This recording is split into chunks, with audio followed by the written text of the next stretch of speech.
Good morning, everybody, and happy Friday. Welcome to another Swords and Sandals 6 development update. I'm, of course, Oliver Joyce. And it's been a good week. Thanks to everybody for the feedback last week on the Combat UI panel, the battle panel. Everyone seems to like it, and that's a positive sign because it's the first thing I've shown you from this game. I've got a bit of good feedback about color blindness. Some people thought that the health bar and the essence bar, or the mana bar, looked too similar because they both had the same potion icon, except one was red, one was blue. So what I've done is I've put a little cross on the health potion and a little lightning bolt on the essence potion. So at a glance, you should know which is which. Funny story, actually. The red cross frowns upon people using crosses as the sign for health in games. But look, it's been done forever. You see it in Doom. You've seen it in every single game. What are they going to do? And interestingly enough, in Islamic countries, they use the red crescent, which is kind of cool. But the cross is a symbol a lot older than the Red Cross organization, and I'm going to use it because it's. You could use that, or you could use a little heart. But then a heart on a red potion kind of looks like a love potion. So I thought about them both, and that's what I'm going with right now. So, yeah. I'm sure that won't be too controversial. Instant coffee still. We're hoping that if this game sells well enough, we will finally get that coffee machine I've so long coveted. This week, I'm going to show you a little bit more from the game. Nothing interesting really yet, but I'm going to show you the settings screen, which I've spent a few days working on. Now, this, of course, is ostensibly a pretty boring thing to show you, but in games like this, you really want to be able to customize things. Excuse the little arty thumbnail up there. But that is actually the settings screen. And my face was looking too bright next to it, so I did a little arty grayscale there. But yeah, settings is very important. You might want to run it full screen. You might want to run it with the screen shake on or off. It's basically one less thing to find wrong with the game. If you can customize those settings, you can make the game, your experience. And I haven't done customization of settings that well in the past of games, and so I really want to add lots to this game. This is certainly by no means finished, but let's jump over and I'll show you what I've done so far. All right, here we are at the settings screen. I'll give you a little taste of something first up. So sneak peek at some of the audio from the game, because I'm going to turn the sound volume up.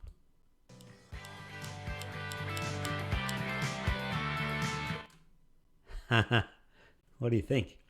Just a little teaser, but yeah, the sound volume in the game can be turned right up and down, as can the music. So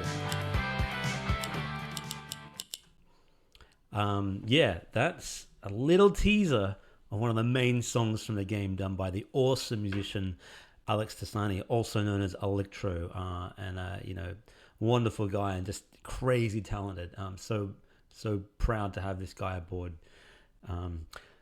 I wanted to show you that first up because that music played in the title screen, and so I wanted to just get it running to show you how the sound volume and so on work. Right now, if I turn the sound volume up or down, it's a slider, but you're not going to hear much other than that click.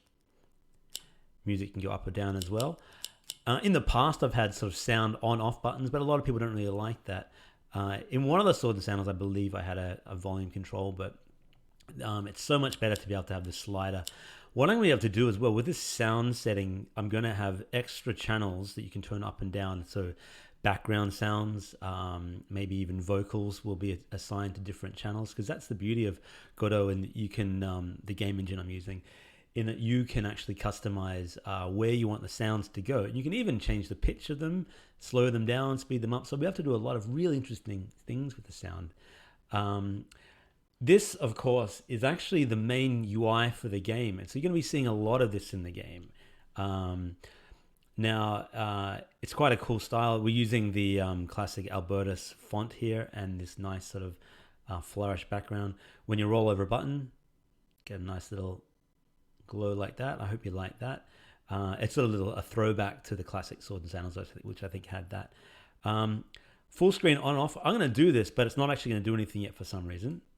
Oh no, Oh no, it didn't work. So what you'll see is, oh no, there it is. Okay, this takes a little while for my Streamlabs to OBS to catch up with, which is the recording software.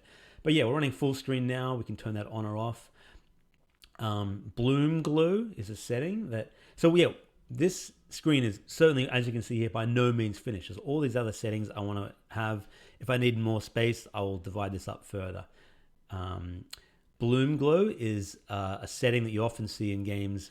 Bloom is essentially the glow you see on items when it's dark. So if you look up at the moon in a night sky, you'll see a sort of a halo around it. Or if you're in a game and you see a magical sword, it could be glowing blue or something like that.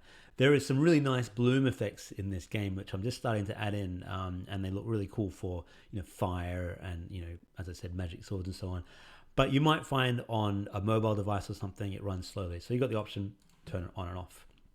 Screen shake is another one. With screen shake, that is of course something you see when you jump, you land, little screen shake. When you do a hit, screen shake. When you do a big hit, lots of screen shake. It's all part of adding juice to a game, as they call it. Now, screen shake can be annoying for some people. Option to turn it on or off. Blood effects is another one, and I might rename this as like gore or violence level or whatever. And someone actually mentioned to this in one of the comments. I think it might have been on Discord. They actually mentioned to me that it might be good to have a setting for kids which has no blood and no decapitations and no arms getting cut off and stuff like that. That's what that setting will be. By default, all this stuff will be on because you want the full gory Swords and Sandals experience. You want legs chopped off and blood spurting everywhere. Maybe your kid doesn't. I've got a 3.5-year-old boy, Isaac, and a almost 1-year-old Charlie. If I'm showing them this game, I'm probably going to be turning the blood effects off because they're too young to see that. They don't need to see that. And Isaac already loves seeing the game and he sees the progress and he's like, Daddy, can I make a gladiator and so on? And I say, yeah. But when we get to the combat, of course, there is no blood in the game yet. But, you might want your kid to play the game and have fun because it is a pretty fun, cute game. But sometimes I felt bad when people would be playing Swords and Sandals 3 and they get these really gory animations and you think, maybe that's kids too young to be seeing that. We'll see. But all part of the customization experience. Animated UI is another thing. This is something that really only affects low-end mobile devices. In theory, all part of speeding the game up.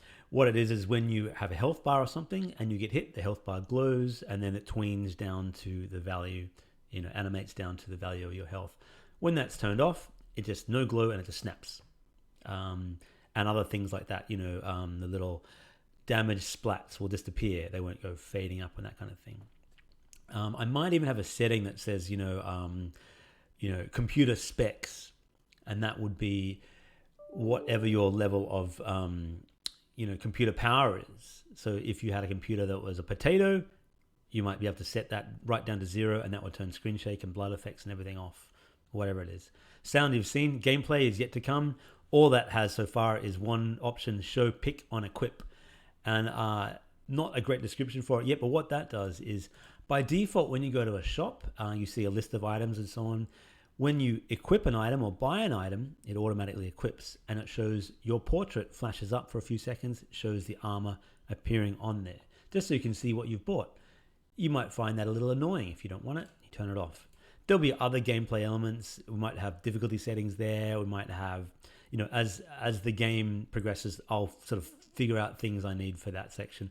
And there'll probably be a 4th section here for customization. So I hope you like that. That's and it's also a little teaser of the UI. Let me know what you think of the UI so far, because this is basically what the game looks like. If I hide my little picture here, goodbye, you will see the little done button. That's the classic button from Swords and Sandals 2, basically, and Swords and Sandals 1. You got to keep some of the classic stuff in the game, right?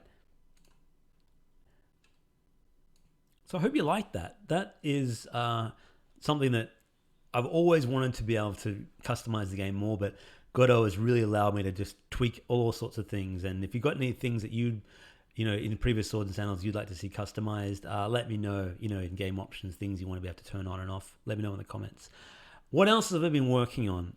Well, we have all the automatons in the game now, and they look awesome. I wish I could show you. They have different heads now as well, because the different automaton sort of each of them came on a different sort of mega ship from and they set out from their home planet of Ulysses 31, I believe it was called, and they all set out and on different mega ships, and they all have different, like the default automatons have the classic skeleton skull like the Terminators, but you have other ones that have more sort of Robotech looking heads, a couple of Transformer looking heads.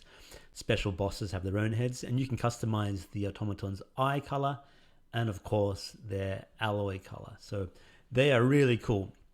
Automatons will have access to different skills. They use batteries instead of health. They don't tire in the same way. They're going to be quite a different class to play with. I'm going to make them very interesting. On the downside, they can use weapons, but they do not use armor. So that's going to be quite interesting for me to play around with. And that's all part of, I want the different species and races to feel unique, to feel like when you choose a Yeren or a Sagan blob, you're getting a different experience to an automaton or a human or something. And there's a long way to go with that, but I'm slowly building in those systems now, and I'm looking forward to getting them out there. Combat is going along really well. I now have armor bouncing as well. So when you have your armor gets hit, your helmet, all that's in the game. All the armor stuff is working. The little armor glow, the armor icon thing turns red when the armor is damaged and then turns black when it's completely gone. When you knock someone's armor off, their helmet bounces around. I've got some rigid bodies there for those who know Unity. They actually bounce around with proper physics, and if they hit each other, they bounce around. It's quite cool. Then they disappear after 5 seconds. And this is for all your armor, they bounce off. And this was in classic Sword and Sandals like 2, and I don't remember about 3, but maybe it was. So that's pretty cool. And what else do we have in the game? That's about it for this week. It's been a pretty full-on week for settings and so on.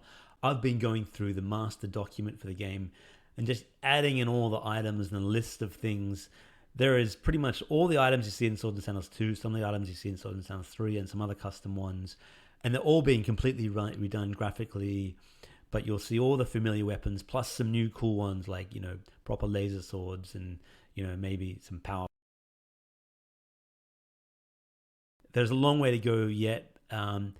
Maybe another month or 6 weeks before I can do a teaser trailer, but there will be one coming, and I look forward to showing it off.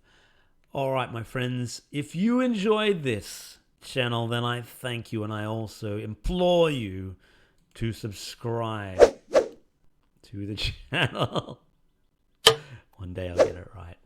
And of course, please comment on the videos if you want to get in touch with me for any reason and want to talk to each other. There's a Discord as well.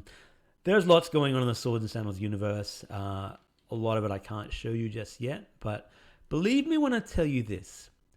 This will be by far the best Swords and Sandals game that you've ever played and I've ever made. And I'm not saying that without too much hyperbole. I really believe it. This is turning into like a hyper version of Sword and Sandals 2 with the best bits of Sword and Sandals 3 in it. It's hard to explain, but as I'm playing it, I'm just thinking, man, this is, even in its early stages, this feels fun. And it feels a little bit more grown up, but still just, yeah. I hope you like it. My friends, have a wonderful weekend. Look after each other, take care, and bye for now.